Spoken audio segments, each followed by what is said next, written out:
নবী বলছেন, আল্লাহ আমার উম্মত যদি জাহান্নামে থাকে আমি কিন্তু জান্নাতে যাব না। আল্লাহ বলছেন আপনি না গেলে তো জান্নাত উদ্বোধনই হবে না। এবার মামলা কি দাঁড়ালো?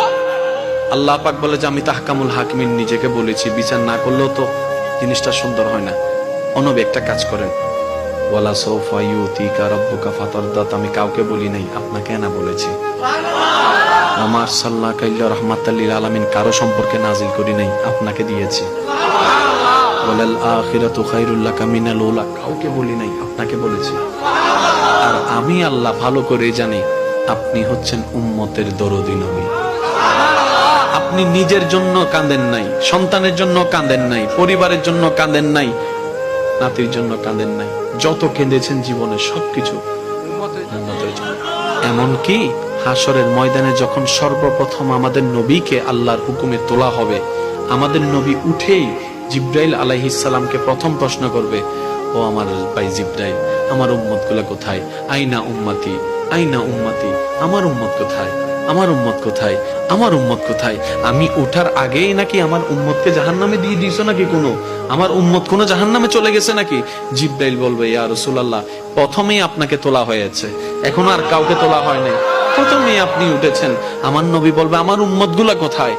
জিব্রাইল বলবে, ইয়া রাসূলুল্লাহ, এখনো তারা উঠে নাই, উঠবে একটু পরে। নবী দৌড়ায় চলে যাবে আল্লাহর রহমতের দরবারের দিকে।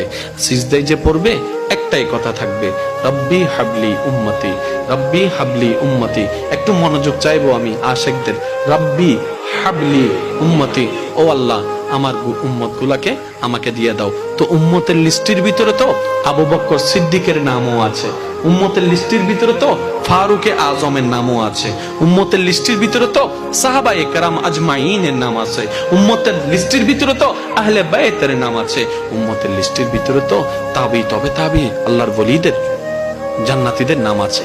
এবার আল্লাহ পাক বলবে, আপনি যে বললেন রব্বি হাবলি উম্মতি, উম্মতকে দেওয়ার জন্য আপনি কি আবু বকরের কথা বলছেন? নবী বলে যে না, আমার আবু বকরকে নিয়ে চিন্তা নাই, আমার ফারুককে নিয়ে চিন্তা নাই, আমার ওসমানকে নিয়ে চিন্তা নাই, আমার আলীকে নিয়ে চিন্তা নাই।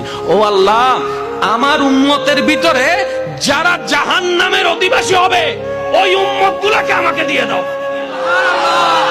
আল্লাহ বিচারক হয়ে বিচারক করবেন, জাহান্নামীকে জাহান্নামে দিয়ে দিবেন।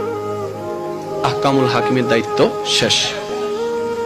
এবার নবীকে আল্লাহ সিজদায় যাওয়ার অনুমতি দিয়ে সুপারিশ করাবেন।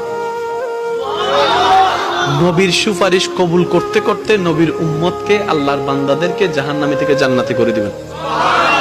জগৎ জিজ্ঞেস করবে, মওলা জাহান্নামী আবার জান্নাতি হয় কেমনে?